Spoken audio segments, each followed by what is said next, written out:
Okay, so it's 2:32 on the 20th, and I was watching Allison Coe. So Allison Coe put up a new video, and it's all on the shift, which she used to do a bunch on the shift when I very first started seeing her. And the way I started seeing her was through the Dolores Cannon stuff, because she's one of the students of Dolores Cannon. And so she was posting about her QHHTs before a lot of other people. There's another woman who, well, now a lot of people do, but she was posting them all the time. But like I said, she gave a date on the solar event. Everybody freaked out because it didn't happen.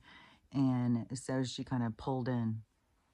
But so she still shares some, but not as much as she used to.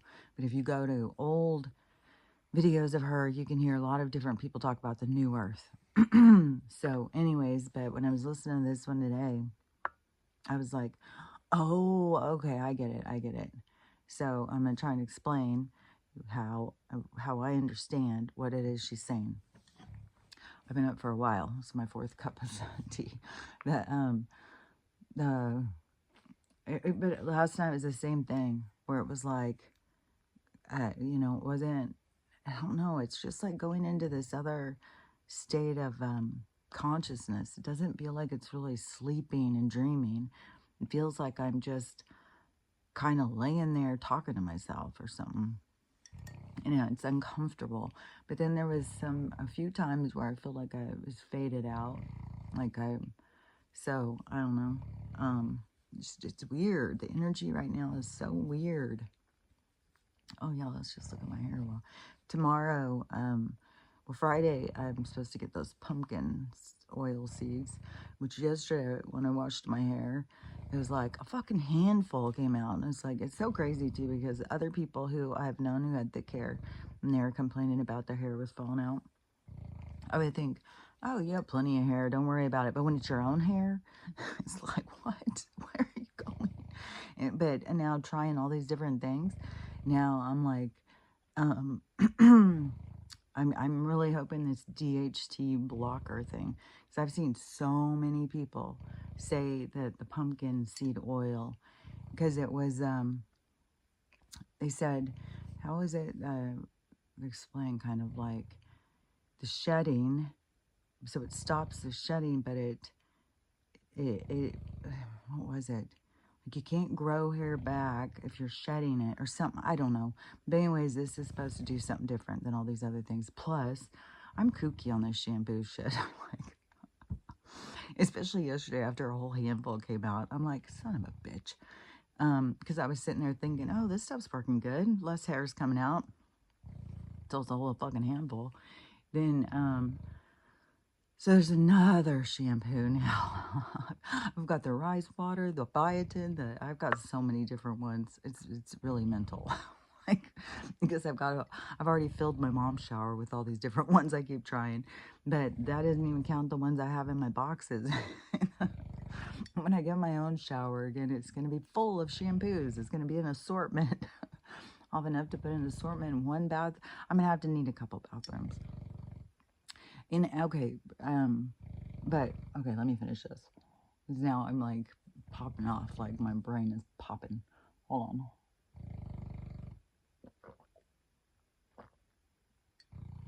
Did I say yesterday that it's the fox out there? Now I've heard videos and stuff, so it's the fox that makes these weird noises. So I turned the fan off. I was sitting over here cold. I had my robe over me like a blanket. Now all of a sudden I'm sweating. It's like, oh my God, should I have left the fan on? Then I feel like I'm trying to talk over the snoring and the fan. It's like, I don't have the energy. I've been up for, I don't know, I think it was 1 something when I got up. And then of course, anytime I get up, then it's like, oh, well, if you're up, go ahead and make me some food and do this and do that. And the other dogs, they're over there snoozing. Now she's snoozing. But I was thinking, I'll just go in and take a nap at some point. Because today I've got, I'm going to go take those other copper things back. Because I think they're just like, we're heavy. And I don't know if it was like a more intense on the magnet or whatever. But so I did order some other copper anklets. because I am going to keep trying the copper, which I saw a guy talking about the metals and the energy they carry. And I can't remember now, but gold carries a certain one. So if you wear gold, it's a certain energy. If you wear silver, which he said silver's reflective, but I don't remember the whole thing he was saying about that. But then if you wear copper, it has a whole thing. But I don't remember what he said about that. But anyways, I was like, well, I'm going to stick on the copper. But man, my fingers and stuff just keep swelling. It's so crazy. And I keep getting this itching. Yesterday, even sitting here, I felt like, what do I have, scabies or something? What the fuck is going on, man?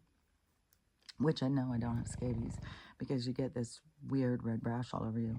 But it's just like, oh, and I feel itchy. But my fingers are definitely swelling. I mean, they're little sausages. Like, and these rings get tight. That's one thing, too, about these rings, because the adjustable thing. But, you know, when I was a kid, these adjustable rings, they were just like, you know, easy. They moved easy and they were just flimsy and stuff. Not these. Fuck. I can't even stretch them, like, especially when you're trying to do it with one hand, like my thumb yesterday. It was like, no, I think it was this thumb. It was like, oh my God, it's swelling and itching. And I was trying to spread it with my hand, and it's like, fuck, man, you can't do it. You're going to have to get pliers or something. So they really are strong. They are really thick. Like, they're thick and they're heavy duty. This one's thicker than this one. Or, yeah, this one's thicker than this one. But anyway, so I ordered anklets that are more like this.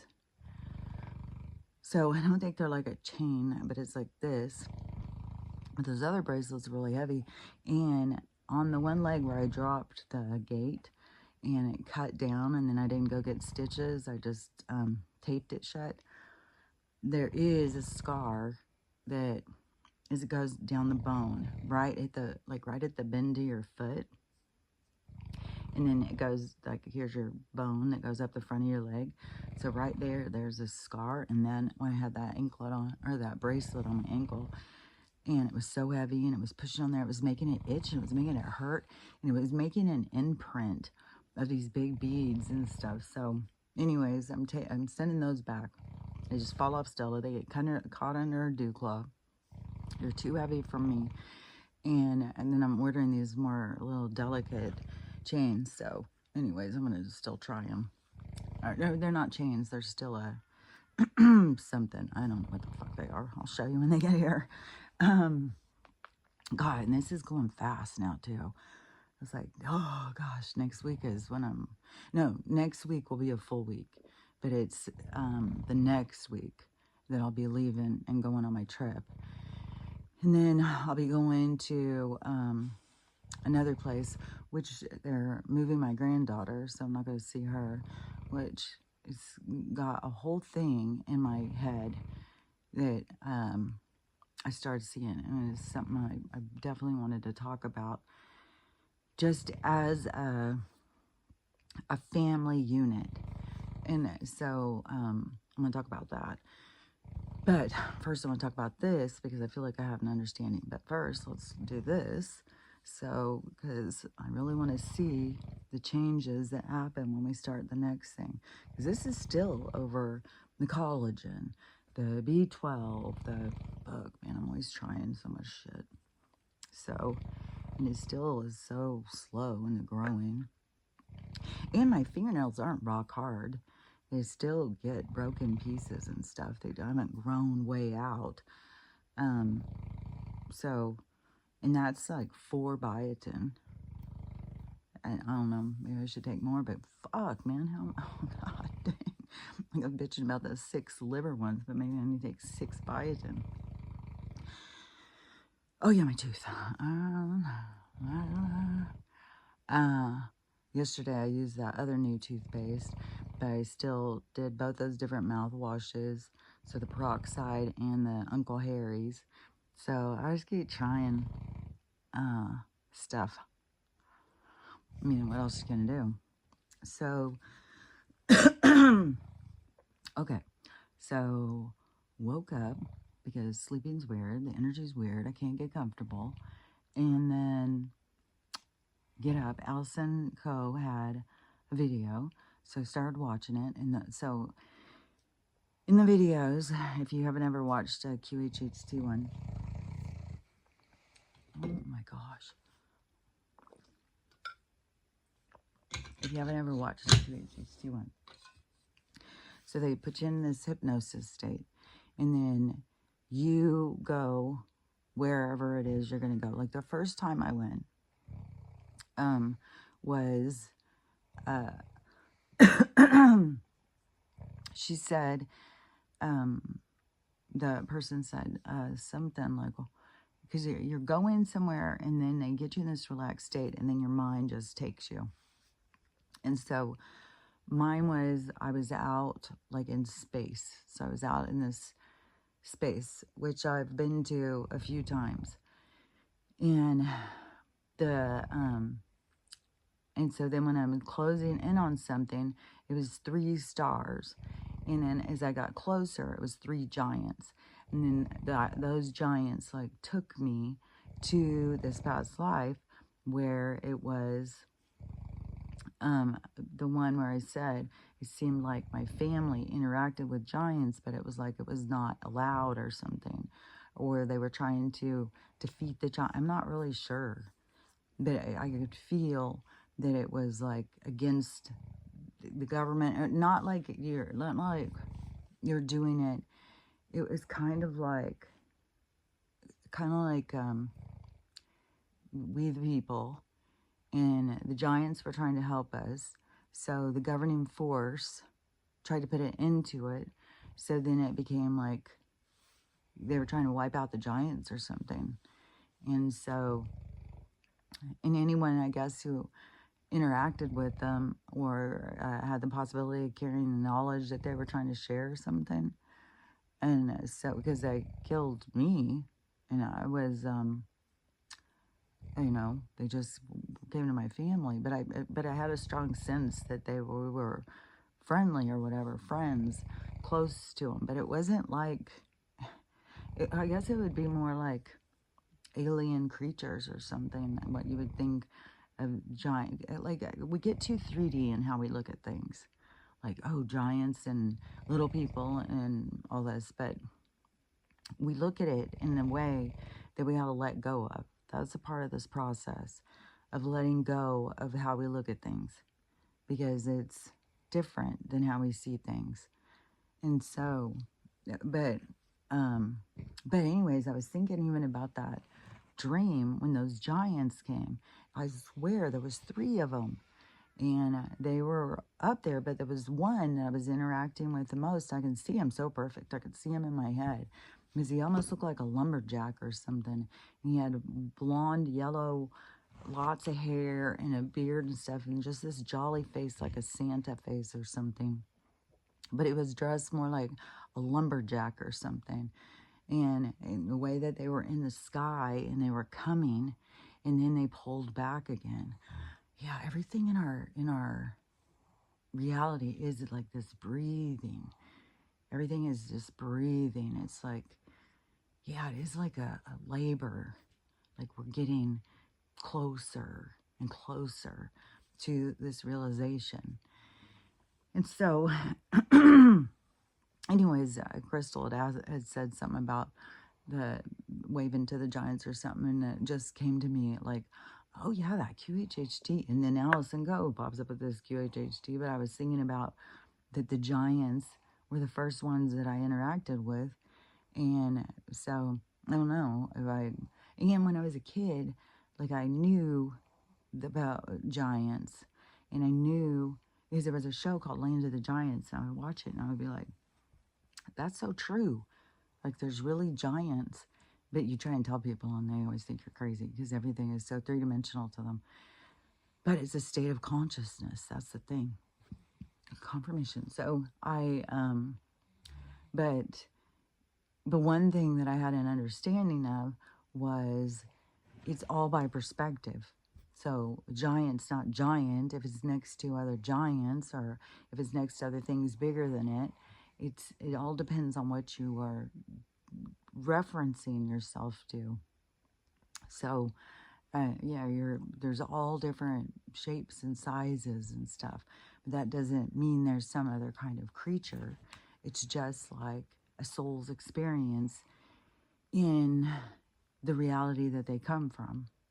And so they have to be bigger because their world's bigger, just like here where they look back and they say, our world used to be bigger. So it very well could be that these giants that, and maybe there's more people who are having these interactions and these memories. And maybe that's why a lot of people talk about Tartaria and stuff, because they remember interacting with giants and stuff at different times in their existence. And maybe the giants are trying to get us to remember, get us to see something. And maybe they are the giants and they are the past, trying to interact with us to push us more into remembering what the past was, because we are from the past. Even though we are in this presence, we are come from different periods of time. Even though time is not linear, there is what we consider to be the past, because it's the remnants of our existence that we have around us. So we don't think of Tartaria as being in the here and now. We think of it as being a past civilization because there's only remnants left of it. But like the beings are still around, and they are still trying to motivate us into remembering or something, is how I would take it. So anyways, I think there's definitely nothing to fear over the giants. And then there's a whole thing in the religion thing too about giants. And there was stuff about Matthias de Stefano talking about the giants were the beginning of the timekeepers of the earth experience or something, and that they were here for a long time. But then there was, you know, like because there's different kinds of beings and stuff. So if it was the giants coming as colonizers, say, so because we have all sorts of people here that are not just earthling. I mean, none of our souls are just earthling, but actual people whose genetic history would be from someplace else, which I still say, you know, like the people in Saudi Arabia or something, yeah, or some people over in the Middle East or something. And I think that that is kind of where some of the battles came into over the truth and what to believe and the philosophies and stuff, was a merging of these different colonies of different beings from different spaces and time. But not everybody has the same link to Earth as certain people. But the thing is even those people who believe themselves to be the ancestry of the original people, their soul is still from all over the place. And they could still be ancestors from other periods of time. But it's just funny because people get so transcribed or something, so about their identity. Like they hold on to their identity too tightly. And it becomes an argument. It becomes a division. It becomes a fight where we ought to like let it go, connect to our souls in that identity, because it's vast. And it's so much more vast than this one that you're trying to identify as in this world. And so that is a big part of this transformation. And so that goes with like what Allison, this thing that I was listening to and how I was perceiving it. So this girl, she went to a space of light. So she starts her thing and she finds herself in the light. And so as she tries to see, she sees that she's on Earth, only it looks way different. And so it's she said it's not as populated and people are more spread out. And so she said that and it's way more lush. So she said it's just a lot of green, lush. It's really beautiful and thriving, and people are more spread out. And some of the people are human, but not everybody. And so she said that, so that she sees somebody who's human, so she's going to go talk to him. And so then in this conversation with this, so she starts asking her, you know, what's the deal? And so this woman starts explaining it to her. And so this is what I want to explain into my understanding. And so I'm going to kind of go back and forth about it. So she said that what happens is an instantaneous thing, but each soul has its own time. So don't get caught up in like you're waiting on the solar flash, because then you are giving yourself this focus of this has to happen before this can happen. So you are anchoring into a concept or an idea, which is something that holds you back. And I'm not gonna be able to go back. I mean, to say, oh, this is how I perceive it and stuff. But so I'm just gonna explain it, and so it's gonna be a hodgepodge of what she said. But you can go listen to her, the video, because it's posted. So you can go listen to the video, and then you can translate it for yourself, and then you'll see like what I was saying, how I was perceiving it. So then it will make more sense. Or you can just listen to what I'm saying and take it for what it is, you know, sit with it and see how you sits and aligns with what you believe. So anyways, so this woman, she said that she switched. And what she said is that she had been working on herself for a long time. And she had been doing her healing, doing all the stuff like what I talk about. So she'd been working on herself, healing, and trying to live her best life, trying to live, being mindful, trying to be joyful, all the things that, you know, is where you try and align yourself with. She said that it was just like a split second. She said she didn't really feel anything. It was more like, she explained it as it was more like being in a play and being on stage, and then all of a sudden it switches to another play. And so she said it was like nothing. It just was like, boom, you're just there. And she said, and the girl was asking her, well, you know, how did you do it? And she said it was way more of relaxing into it, not trying to force it. She said the more as she just worked on relaxing and believing, then that seemed to be what shifted her. This trying to come up with like, well, it's going to be when this happens and when that happens, and, you know, it's all going to be at this abrupt moment and stuff. But I think people are already moving into their soul's journeys, timelines, just like that lady who got the 100 years. So she had her opportunity to be alive. She did some shitty stuff. Then her reality of her choices took her into this reality of you're in prison now for 100 years. And I think she's like 26 years old or something. So her reality, she's already shifted into her new reality. But that reality is still going to split off from the other realities. It's going to go become its own reality, just like its own dream. It's like all these thought forms. So realities are just like these thought forms. And so, and we're conscious, but we're anchored into a belief system, which it is that we've got to release what it holds us in order to move through the quantum field more successfully. So, so she said in this new world that she said she still eats, but it's different. And the girl said, well, you know, about this, how, you know, about the releasing and changing, because like I'm always talking about, like I'm thinking now I'm gonna stop eating bread. It's like I do not know what my body just keeps rejecting everything, and I don't eat that much stuff. It's like, so it just keeps being like, let go of this, let go of that. So I'm gonna try that and see.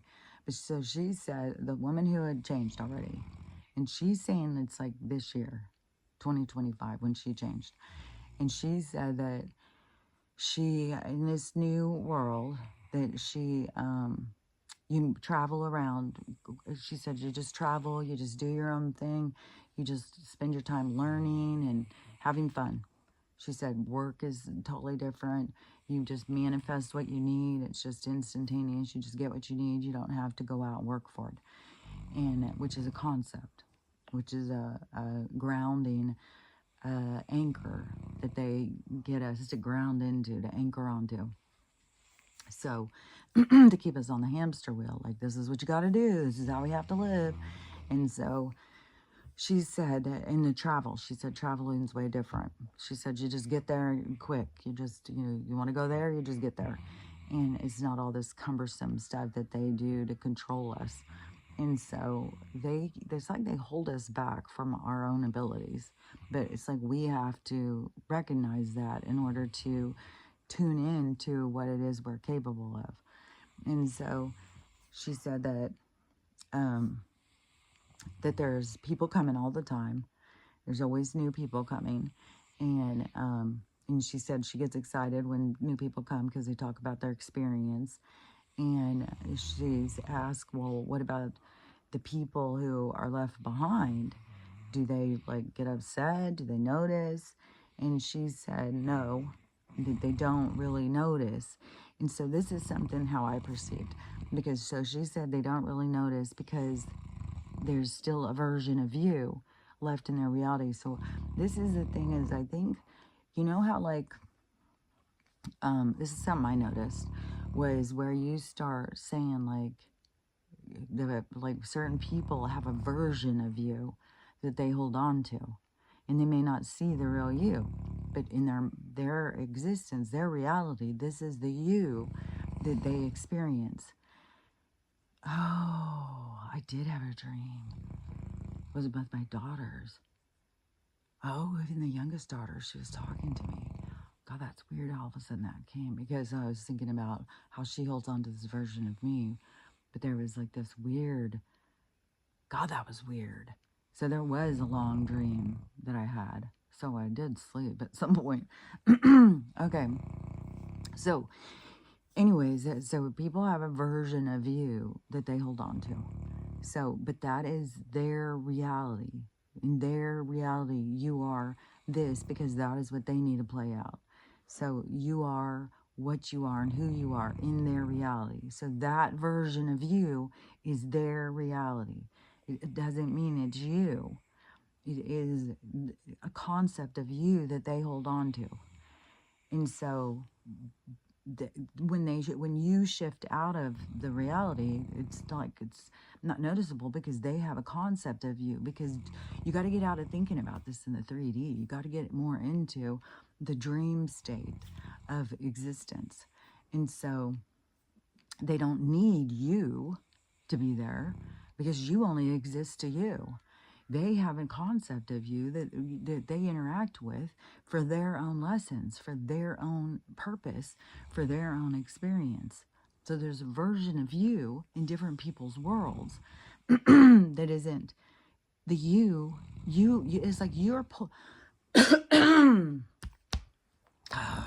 it's like you're pulling free from the versions of you that everybody else holds on to. So you're pulling free in this period of time in reality from the versions of you that everybody holds on to. And that's like the triggers and the transits and triggers and all of this stuff of the interaction. And so, but that you that they hold on to is the you in their world. That's the one they need. It's not your existence is pulling free from that, being absorbed into how others look at you, how others see you. And so you're pulling free from that in order to align into yourself. And that's the healing process of letting go of all of these perceptions of you and your triggers and, your shame, your guilt, all of the things that keep you in these entanglements. So, oh yeah, I guess the visuals are really cool. So I see how you pull free to become aligned to you. And so those different people, though, they hold on to that version of you, not to be mean or rude, but it's the version of you that they need for their lessons, for their own reality. And so when you pull free, it doesn't really make a thing to the other people. It's you become free from what they hold on to. So however they receive your expression, they hold on to that concept. And because it's weird, because like sometimes I'll be questioning. As yesterday I got, my calendar filled with all these days of going and doing the dog washes. And I was, oh, she's on the move. What are you doing, girl?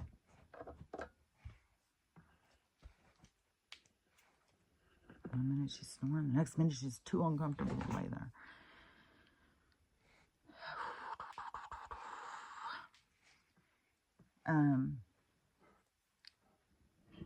Yeah, is there some kind of version I'm supposed to be understanding, like why this is happening right now?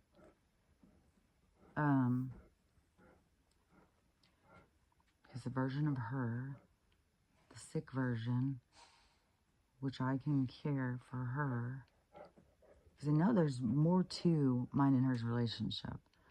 Because when I realized that she was my spirit animal in this traumatic thing that I had experienced so much when I was a kid, that she was the animal that created that with me.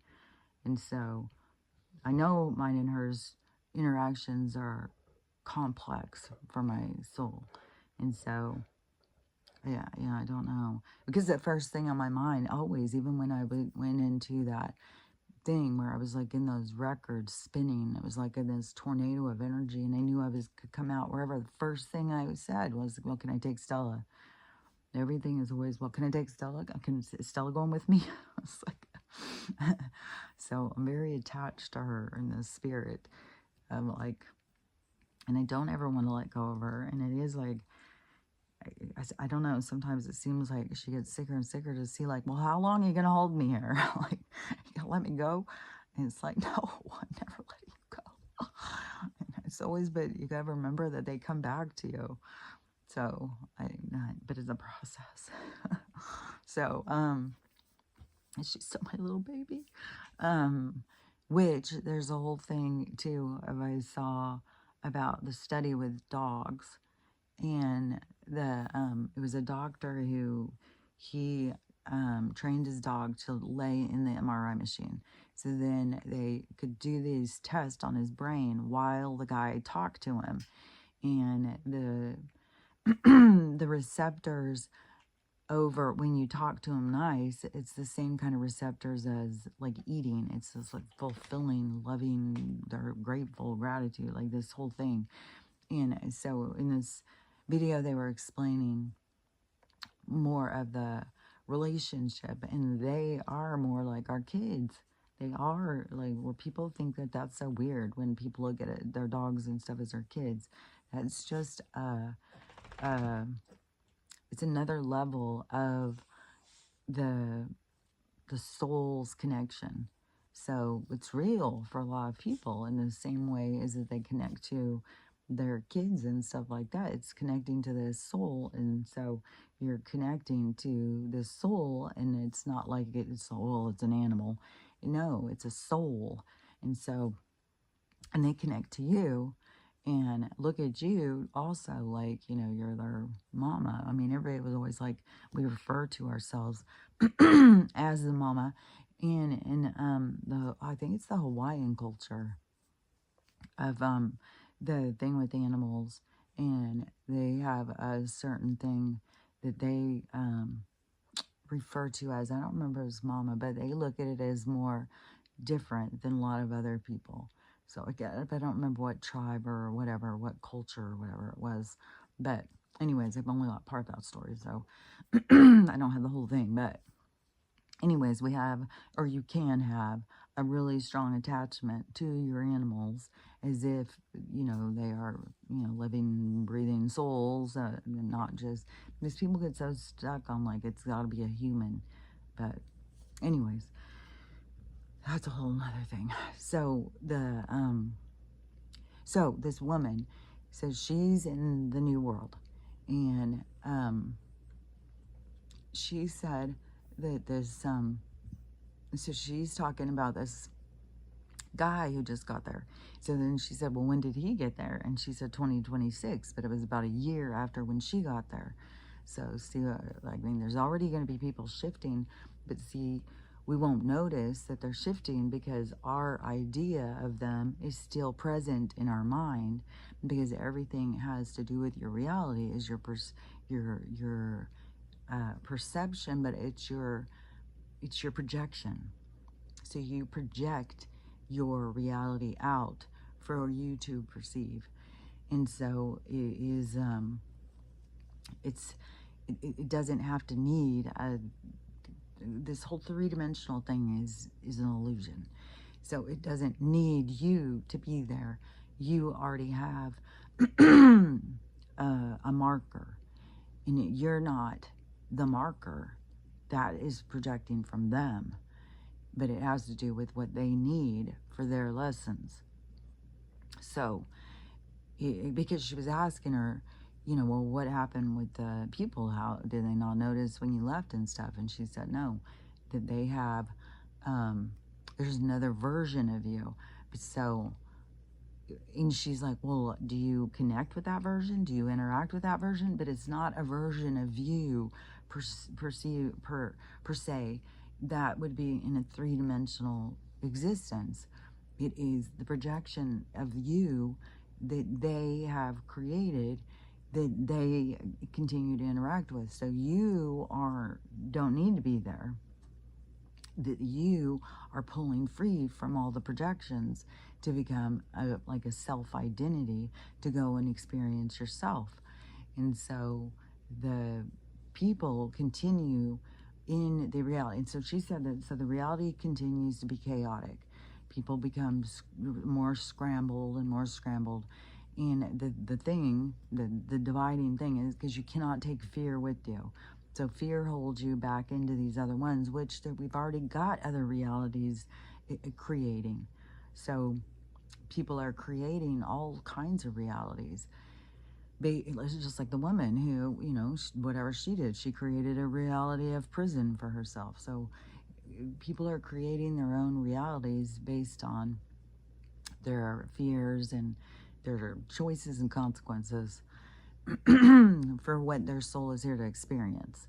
But the here isn't really here. It's just a thought form. It's just a thought form. Everything is just these like thought forms. And we're the energy, but we are energy that is conscious of itself, so that we can begin to create the world or the reality that we want. And so instead of just being a projection from other people in their perception of who and what you are, and then arguing and fighting back. So it's letting go of how others perceive you and move out of that range of being as an identity.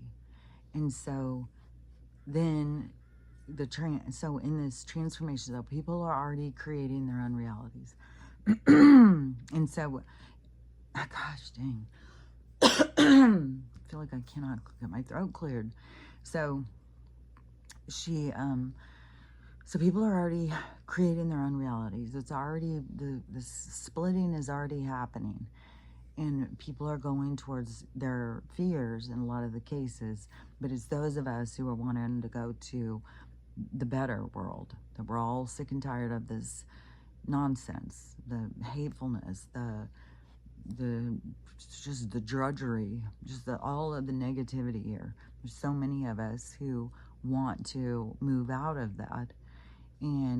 But it seems that the thing that holds us back is this concept of trying to force it, and these anchoring in these concepts of we've got to wait for the solar flash, we got to wait for this, we got to wait for that. when this lady is saying it had way more to do with just letting go of all of those things, just letting go, and then all of a sudden you're there, and it's seamless. You don't feel anything or anything. You're just, it's just the same way you shift from dream to dream and when you're asleep. So you just shift into another existence because you let go of what it is that you think holds you in this one. Everything to me is about this letting go of this world, letting go, letting go, letting go. And everything is energetic and thought forms. And so it's like you have a thought form trapping you in their thought form. But you got to let go of the thought form of how others perceive or what it is that you hold yourself back to hold on to. And you can see how this reality holds people through these concepts of like being a good person, being a citizen, being an American, being this, being that. All these things hold you into this identity, this reality. But they give you all of these things to anchor onto. But that's the process of letting go, of ascending, is letting go of all these concepts, undocking, taking your anchor out everywhere, and stop holding yourself back by these concepts. And so she said that people continue to shift, and but it's like once they can do that, once they can let go, and then it just depends on how long, you know, that their thing goes for. And like I said, you're always going to do what you're going to do when you're going to do it. So it's not like you do it sooner rather than later. It's just like it happens naturally. Everything happens naturally, and that's a part of why we need to not learn how to not try and force things, to just let go, let it flow, let it happen, and not try and force things, because that is you grounding in and trying to make this reality into what you want, which this reality is corrupted. Like, and the more you can let go of it, the more you can go into your dream come true reality. And so you can shift by letting go of the control that you have in this one. And the control comes from fear, shame, guilt, all of those kinds of concepts. So, because you feel like, well, you got to fix this, you got to do that, you got to fix this person, you got to help this person, you got to do this, that, and all that. So you are grounding yourself in, you know, grounding yourself into the grind of living. But the more you let go of it, and that is this idea of this quantum leap thing. It's also where the manifestation of seeing yourself where you want to be and believing that that's where you are.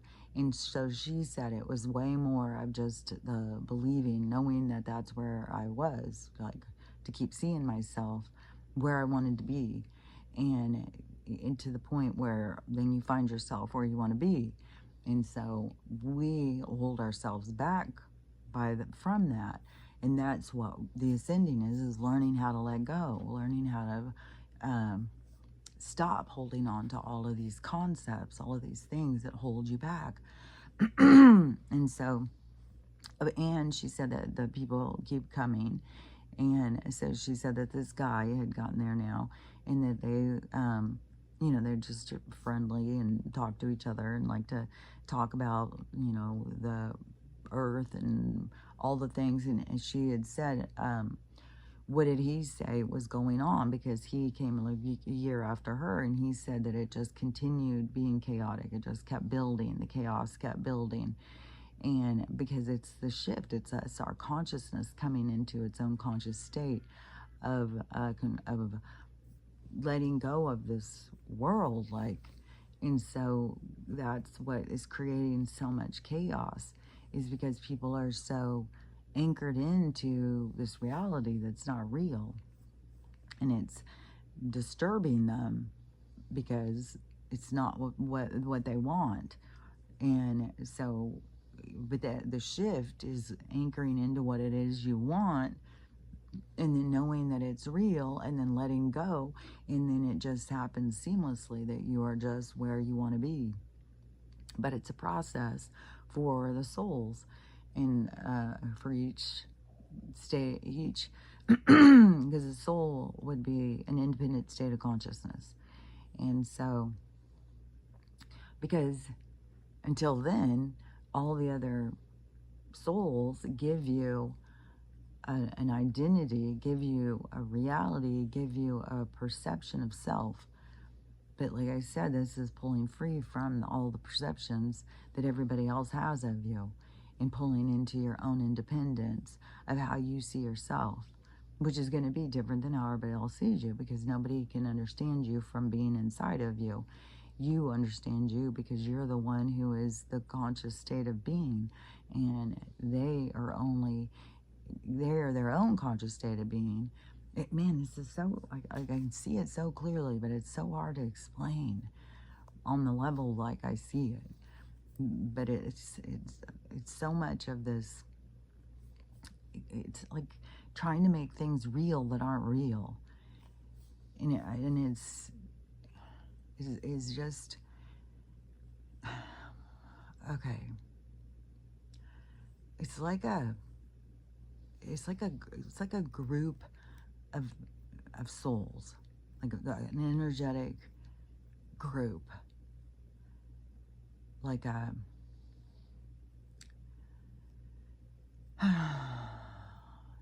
God, everything is micro macro, so my brain starts going through all these different ways, but it's like, fuck, man, trying to explain it is difficult. So you have like an energetic, okay, like an island, like a, what is that called? Like when you have, like what I have in my eye, like a bacteria, like a larvae or something, but like an egg sac, like a, there's a certain word I keep wanting to use.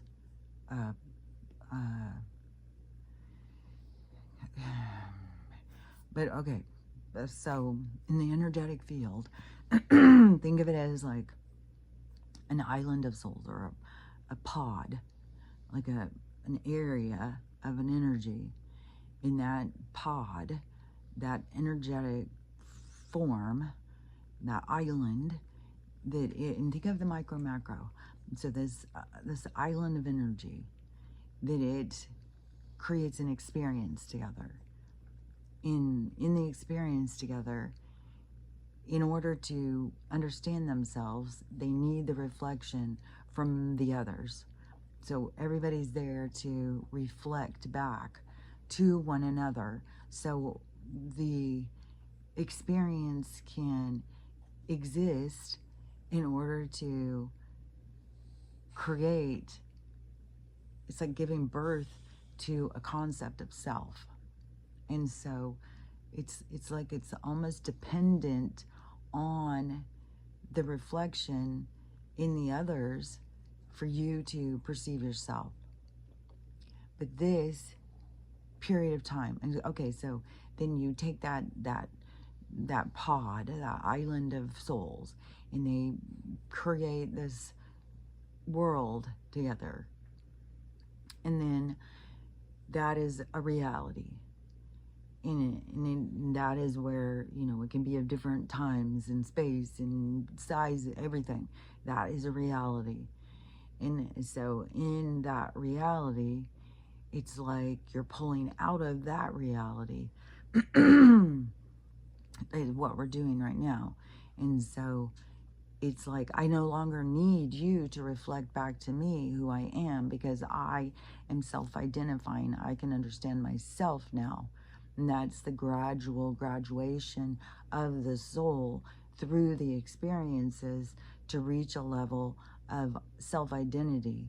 And that's where it can begin then its path towards the creation of its own world, of its own reality, because then it begins to see that it's capable of that.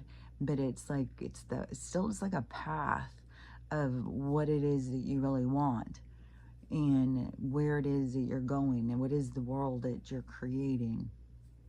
And it's weird, because it partially feels like to me that it is already set.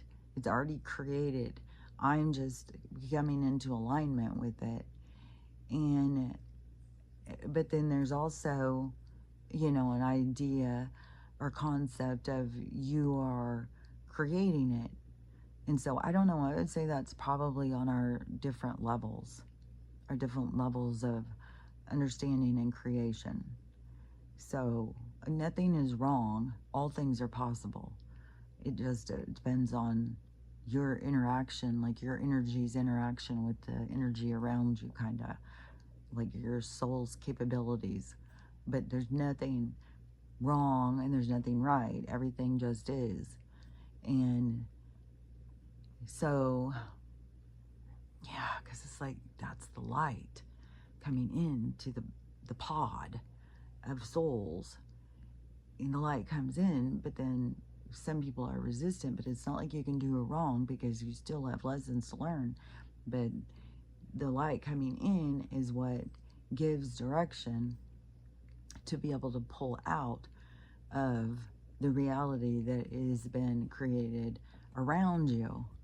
And so this ascension, this switching realities has to do with you pulling free from this one that you are in with this group.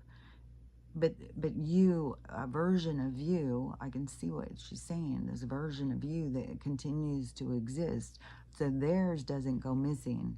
You don't go missing out of their world because it's all by this projection. And so they continue to perceive you without you being there because you are just pulling free from that perception. And you are going like, you can leave that one behind, you can use that one still. I'm going to go over here and go create a different world into where I want to be, because I don't want to just be a part of these dynamics, part of this toxicity. And it's like once you've learned your lessons, then you're ready to move on. And so that is this ascension process. That is this leaving this one reality and breaking through to this other one where you are the creator. And there's going to be a whole bunch of different ones. She said something about that too. She said there's a lot of different realities. It's not just one. It's not like we're all just trying to get to the same place. But you can go to the same place she's at.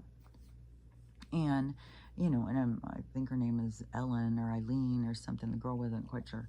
But, you know, if you go there and you meet, you know, because it is, you start an interaction with these other souls, but we're not merged in the same way as the group is merged. And so it's you breaking free from those concepts and creating your own world is this breaking free, this ascension thing.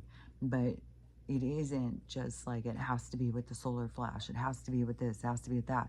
People are doing it all the time. And because everything is this projection, this perception. And so you can perceive somebody even if they're not there because it's all coming from you. And so if it makes sense, I can totally see it. It totally makes sense to me, but I don't know if it makes sense when I'm speaking it, because it can be like, what?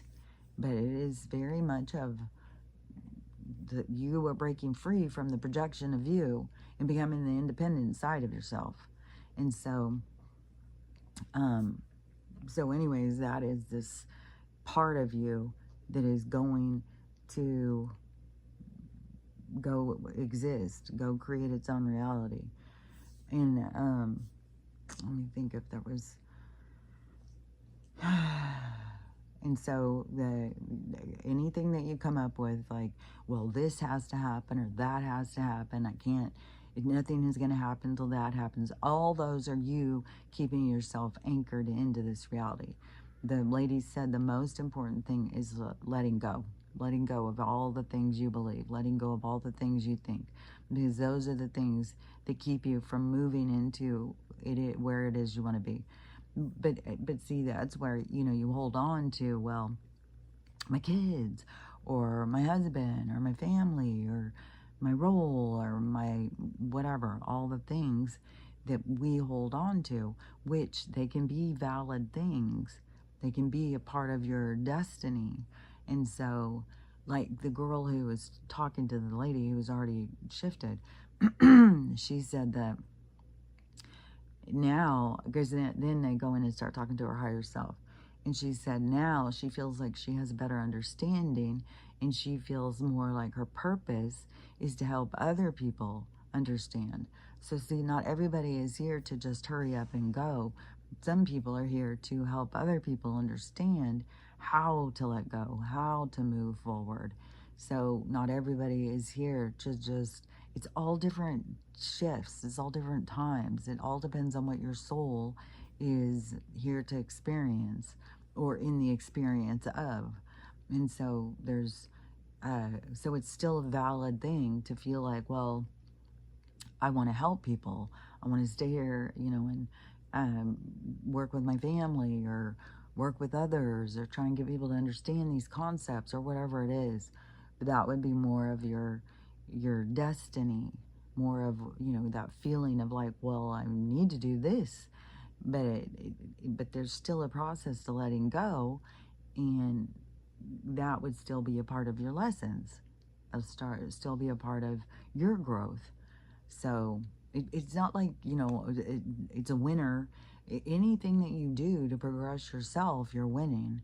Anything you do to let go of this other reality, you're winning. Everything that let go of is you're winning. So it's not, I mean, well, you can see, not that they're losers or whatever, but you can see how the people hold themselves back through their fear and holding on to this reality and scared of this and scared of that and all these different things, which I saw a guy just a minute ago. He was sharing a video of something he saw flying through the sky, and then it went and landed and disappeared.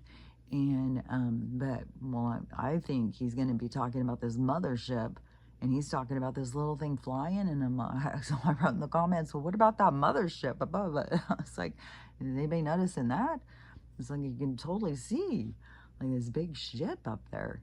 And so but see, like in our reality, so like when I go out and I notice the sky and I notice all this shift happening and these different realities merging, not everybody notices that.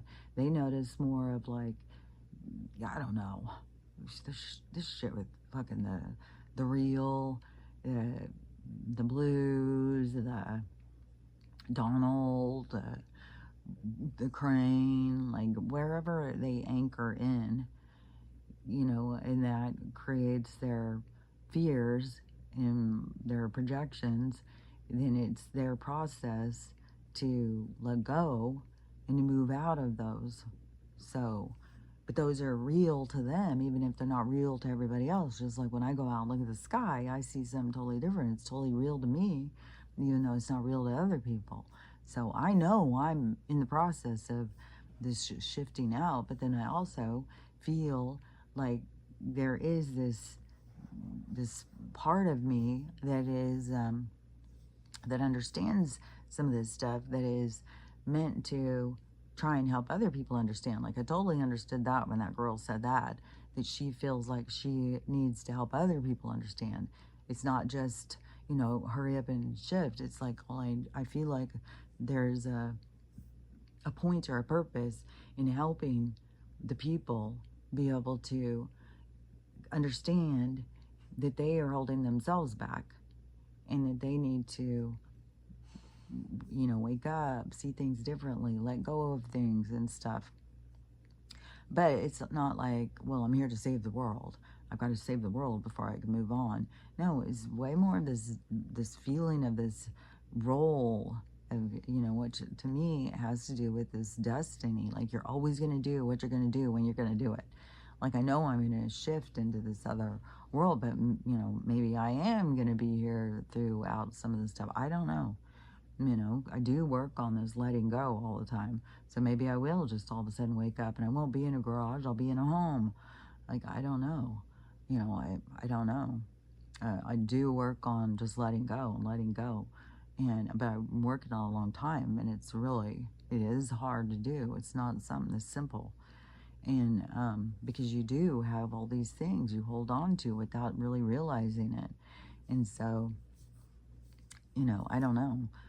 This is, all, it's new to us all. you know? I mean, I didn't know we were going to be shifting out of one reality into another reality when I was a little kid. And so, this is new to me. There's a lot of things that were new to me back then that were important and valid, but now there's whole new things that are like new to me. And it's like, whoa, okay, so now we got to let go of everything we believe so that we can move into this other space where reality's different, but we're creating our own realities. It's like I don't know how else to explain it. But this is the other thing that I wanted to explain too, is because I was a kid who was the problem child. I was the weirdo. I was and I think they're in every family. I think every family has one. The disruptor. It's kind of like the one who calls out the bullshit. It's like, this isn't right. And, so I think every family has these energies it's like, but we approach it in the wrong way, because it's like the family wants to continue in the same toxic kind of behaviors, but it doesn't want anybody to call them out. And so with the one person who, it's just the same way in the micro macro, the same way in the world right now. The people who are calling out the bullshit are the ones that are crazy. And so it's the same way in families, where you are the one who says, you're not willing to just go with how things are when they don't feel right, and it's not, you have a strong feeling inside yourself this isn't right, and then you are the problem. And so, and this is a thing too, is what I have noticed in so many different kind of things, just like that girl who stayed at my house for, she stayed there a couple times and ends up getting in the system and everything. Because then when you start speaking out and then you say, against the parameters of where everybody else is okay with it. And I'm not, I was the same kind of kid. And so I have a strong connection. Like I could see it. I can see that role. And like it's like we align with these certain energies that we also carry, and so we can see them. Like when I was younger and stuff, it was like, fuck, I could spot a kid who was being sexually abused a mile away. It was like you're just, there's a frequency you're tuned into, and so the black sheep rule, I would guess, was what we would perceive it as or call it. Because you're the outcast. You're the one who is not willing to just go along for the ride like everybody else. It's just like, well, we won't talk about all the toxicity. And it can totally break down families. That's why I'm talking about it, is because it's a breakdown in our society.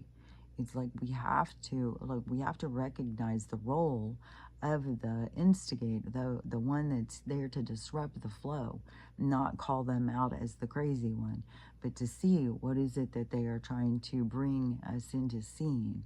What is it that we all need to recognize in ourselves? Because everybody blocks them out because it makes them bring up something that they don't want to perceive about themselves. So it's like a huge trigger person. And we have them in all aspects of our society right now. But a lot of them are in the homes and stuff. But then, so you say like, well, this person's got the issue. Everybody else is fine, it's them. And so go about your way, just like that woman kicking out her 9-year-old and not recognizing, well, there's more to the story. It's not just this 9-year-old's broken. And there's something that is being shown that you don't want to see. And so, but when you go and send this person out, just like she said, this kid's not getting better. Well, now what have you added on? Rejection and a whole bunch more. So, yeah, of course she's not going to get better. It's like she's not here to get better. She's here to show. She's here to get people to see what they don't see. And so, but people are resistant to seeing what they don't want to see. And so the instigator, the black sheep, the firecracker, then you send them off, like, you'll get fixed, go heal, go fix you so we can all go about our business. But they can't fix everything. And so even when they come back, it's still going to be broken. And then you've created this weird dynamic, and where the individual can start seeing themselves as being the broken one. And so it's a really strange dynamic, but I can see it so clearly, and it's playing out all over the world. It's playing out everywhere. And I swear, it's like any relationship, any family relationship, any kind of thing where there's a person who seems like they're the kook, they're the problem, they've got issues, they're there to show everybody the issues. It's not just one person has issues. It's a broken dynamic, and they are here to heal it, to mend it. But people resist it because that would mean that they have to look at something about themselves. So it's very important when you have in your orbit that you have some type of yeah, there's so many words, like a naysayer, an instigator, a black sheep, a person that everybody thinks is the broken one or something. Any of those people, you don't want to push it all on them. Say, well, it's you. You're the problem. No, you need to see what they're reflecting back in order to move into your healing state. And they're all over the place. They're everywhere in our world right now. It's like the light coming in, but it doesn't come in the form that people expect it. It comes in to bring light, but people are resistant to the light because it comes in kind of sloppy. It comes in kind of messy because it provokes and triggers. And so when the light is coming in to shine light on dysfunction, that is where we need to see where the dysfunction lies, but we have to be willing to look at ourselves and see the roles that we're playing to create, because you can't, not one person can just be the dysfunction alone. Just like in a relationship, this is a part of what I had to learn, because it's so much in this world is victim mentality. There's people everywhere who are victimized by their spouse, the narcissist they were married to, the blah blah blah blah blah, and everybody. Like, you can take both partners and they can go and talk to their friends and say, yeah, she was a real narcissist. She can go talk to her friends and they can be like, yeah, he's a real narcissist. It's all by perspective. It's all by perception. And when you play the victim, then it's a whole nother dynamic. And so that is where you want to recognize your part that you play, because that is how you break through your patterns. That's how you break out of these containments of you in the projection of you. In order to break free from that, is you have to be willing to see and be willing to look at yourself in a harsher, colder way, to see the sides of yourself that you don't want to recognize. And so the so in a relationship, uh, to go into victim mentality. Well, I was abused. Well, I was this. Well, I was that. Because I spent years doing that. I just go with one alcoholic after another. They're so abusive. I'm so beat down. Poor me. And then another fucking white knight comes dashing in. Oh, I'm here to save the day. When all they want to do is, they just, people are so shallow. They don't see the depth of character, which, I feel like I want to say is because there's a person who I believe that I'm in alignment with, who comes into my dreams and stuff like that, that I have not met here in the physical. But I want to make it clear, because I talk about, like, the surface thing is it's negative, but I also find this person attractive on the physical level, but it is like in a deeper way, because it's like I see them in their soul, And then everything about them is just beautiful to me. Everything about them is just like fascinating and beautiful and desirable and stuff. So it's not like I'm anti the physical, but there's more to it, which people don't go into the depth of somebody. They don't go out like back, there's been different periods of times where you actually were going out and getting to know somebody, but there were still parameters of existence. There was still roles. There was still these parameters. So we weren't really getting to the depth of a character. And just like in that old movie, like, or with a movie that was supposed to be like old fashioned, but it was just roles of where people, and that's why there's been throughout a lot of our existences where we haven't really actually felt what love can be, because it's been so surface level, and people go by lust and attraction by the shell, and so they don't really get to know the person inside. But there was more of like a period of time of courting where you would actually go out and get to know them. But then there was this whole thing of like, it's almost like, I don't know, courting, I'm sure some people were getting to know each other, but it was also, though, of the, well, what do you have to offer? Well, my dad's giving you $1,000 to marry me, or whatever. What was that called? It was called something. And so people would get together for what this person brought to the table. And so it was, but that's not to say that, because now, I mean, you can still look at the person and be like, well, they bring a lot to the table, but I bring a lot to the table, you bring a lot to the table, so let's go set the table. But it's not as shallow. Like, throughout different periods of times, it's been very shallow. Dowry, that's what it is called, like a dowry. Like a woman, like, here, marry her. She's got a dowry. She's got this. She comes with all this. And it's like, so then it wasn't so much of like getting to know the person. It's like, okay, well, you're a good breeding stock. You got a good dowry. Let's go. So it wasn't, but now we're in a different phase. So we are going deeper, but like connecting into our souls, connecting our souls with another soul. But before, it was like more visual, like, well, they look good. And then people with their checking the boxes in it. But it's still, there's more to us. And so, and I've just, that's been a part of my experience here, has been, people liking you for the shell of you and not getting to know the depth of you. And then when you don't meet up to their fantasy, that it's your fault, instead of them seeing like, well, I should have got to know him a little bit better because I wouldn't really like him. So if you get what I'm saying.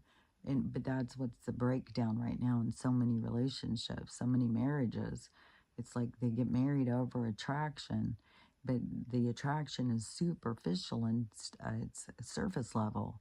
They don't really get to know the person to the depth of, and then plus people put on personas and create characters.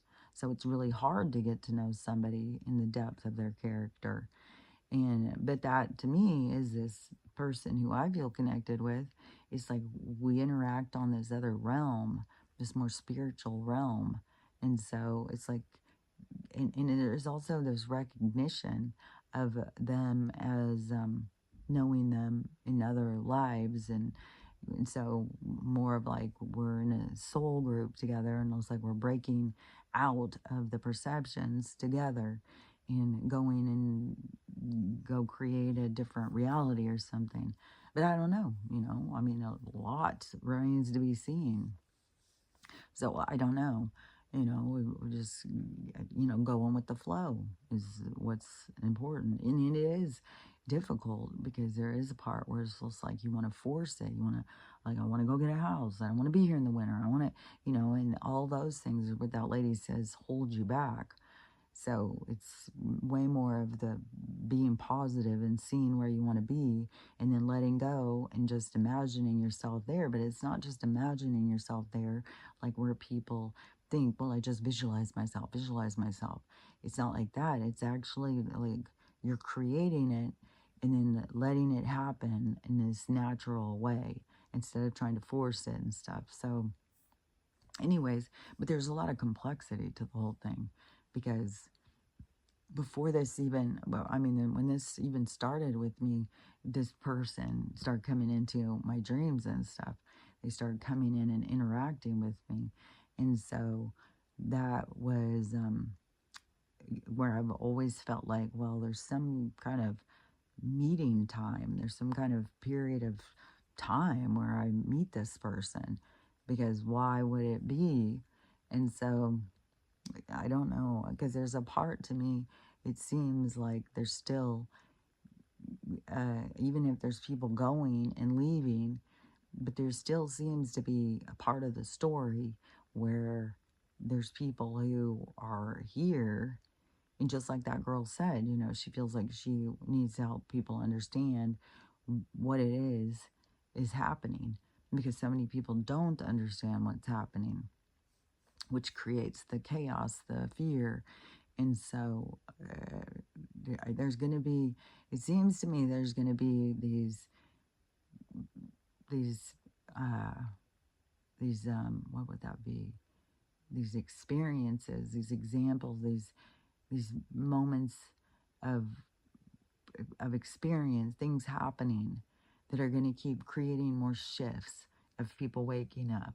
But they're still breaking free from such a lie. So there creates a lot of confusion.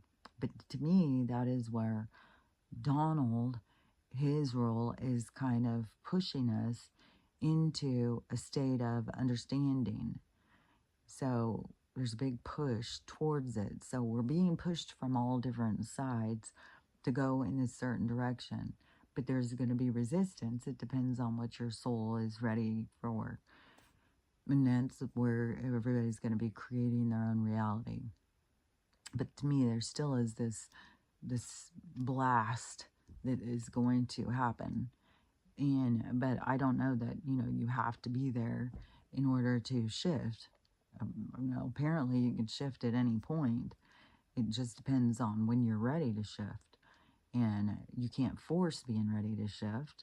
It happens naturally, and it's through your own belief system, through your own understanding. And so, but it does seem like that's what you want to keep working towards. But anyways, when you are playing this role of being the victim and blaming, that holds you back. That holds you back. And when you're like, oh, this narcissist did this to me and stuff like that, and not seeing that you are getting something out of the relationship. There was some reason why you were in it, and to take responsibility for that. You know, you weren't being in all the different ones, even where people find themselves in the worst situations, they still have to go back and replay all the red flags, all the points and times where they ignored what their gut was telling them. And they ignored it and they went forward, because it has to do with your lessons. You're not doing it wrong. It has to do with what you're here. But there is still a balancing, to realizing like, oh, I did know, I did see the red flag, I ignored it, I overrode it, I went where I didn't want to go, but I thought that I should. And all these things, those are your lessons, those are where you learn about your own self. So there's no doing it wrong, but I believe that you do need to have this awareness of like, the people are around you who instigate or trigger you or whatever, if it's in your family or if it's in your relationships, they are there to get you to see some side of yourself that you're resistant to seeing. And so, but it helps you to move out of the things that hold you. And the things that hold you are these entanglements. They're these roles, you know, these identities You know, I'm a victim, poor me. Um, I'm a savior. I'm this, I'm that, I'm an American.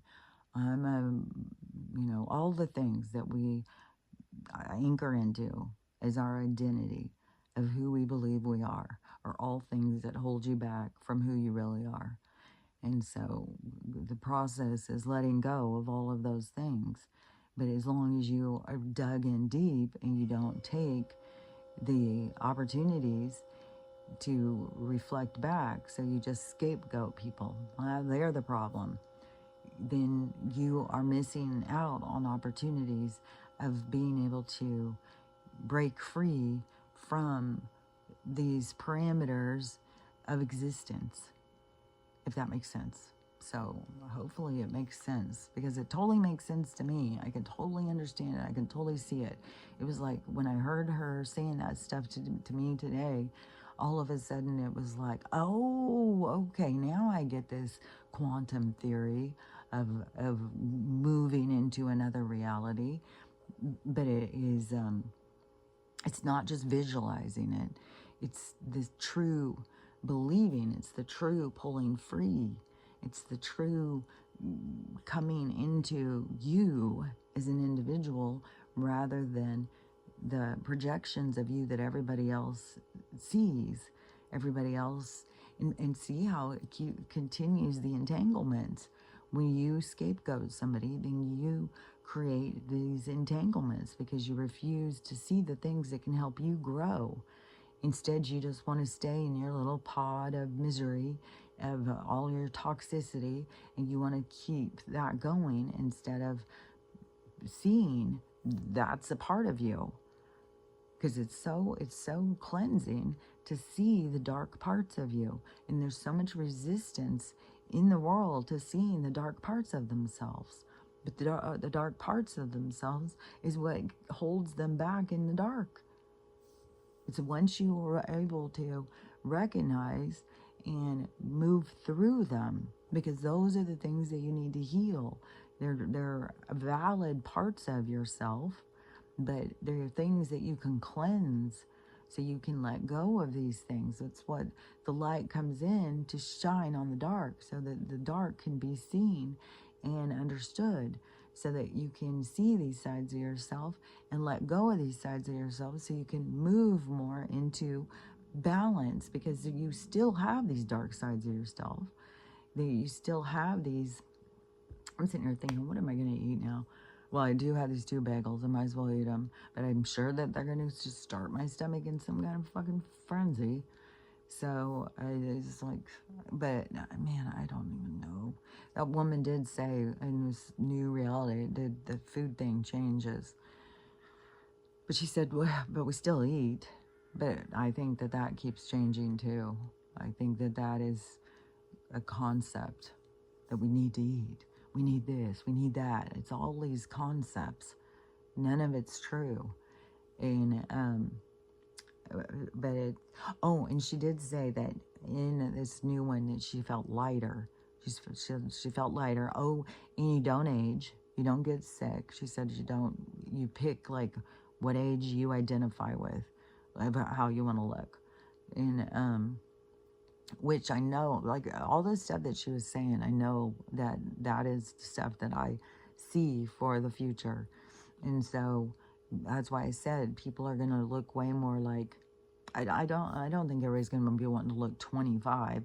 I think people, just like when you are in your 20s, you want people to look at you like an adult. I think people are going to want to look like adults, but they're not going to want to look old and raggedy.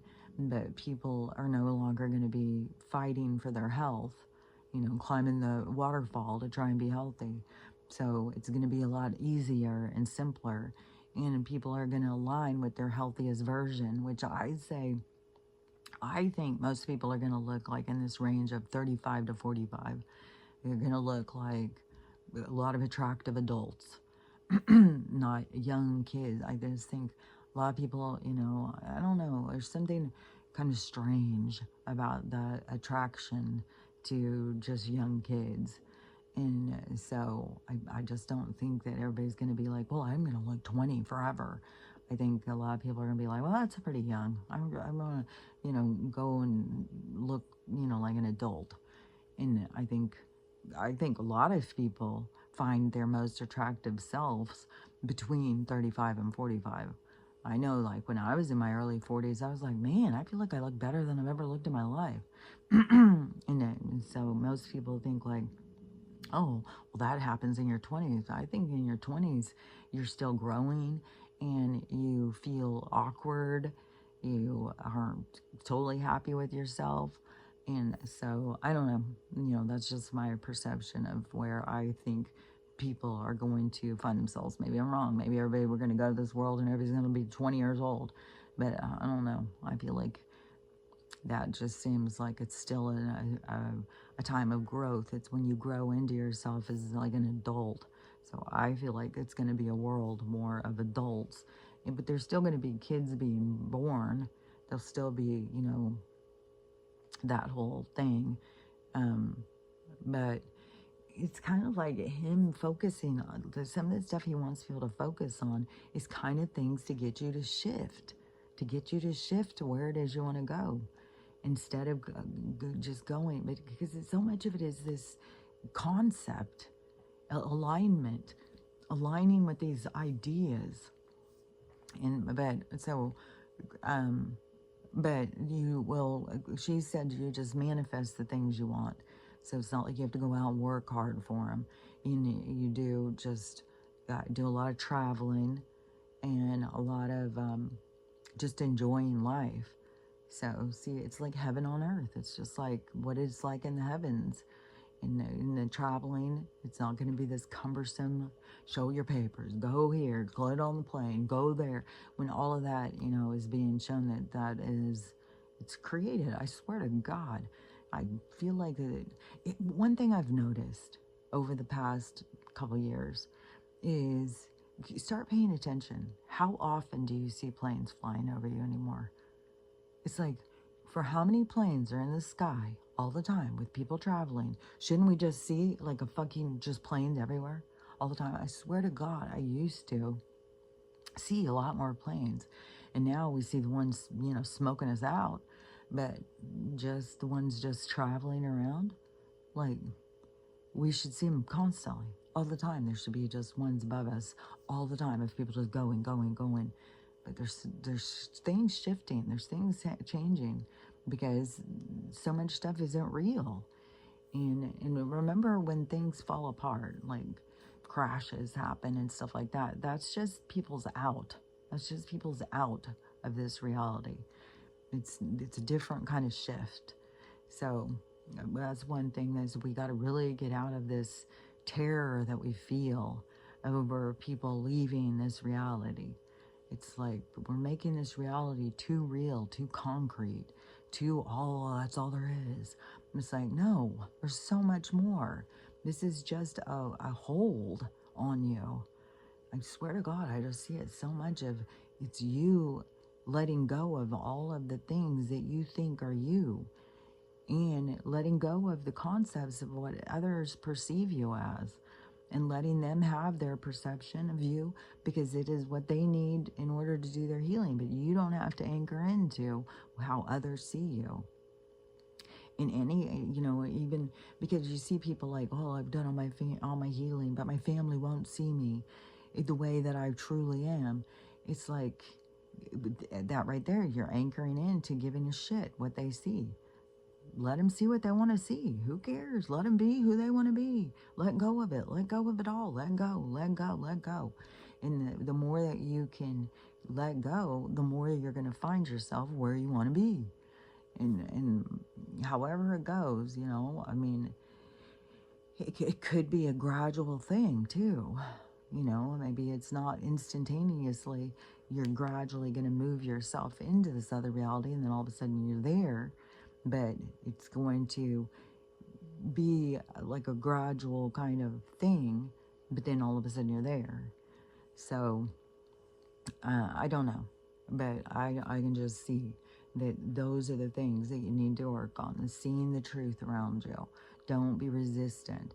Don't hold yourself back by needing to continue your story because you don't want to face your own dark sides of yourself. Because, you know, all the different things, there's so many dysfunctions that people hold on to as concepts of self, but it's really their own toxic ways of existing that they can let go of to move into a place where they want to be. But it's like people almost like have a death wish of not taking care of themselves to get out of here, but that's not the only way out. You can get out. That's the ascension part. That's the remaining the character, not having to leave one character, learn what you learned from them, and then go start another one. That's the ascension, is remaining you as the character and removing yourself from all of the things that hold you back, if that makes sense. But I don't know, I've repeated it and said it a zillion times and I'm about to pee my pants. So anyways, but that's my thoughts for the day. That's how I'm seeing it. And you know where it all starts is learning how to love yourself, learning how to love everybody else, and learning how to have the day you want to have. It seems so simple, but it's concepts that are difficult for us to be able to understand. So we'll talk about it again tomorrow. So I'll talk to you later. Bye.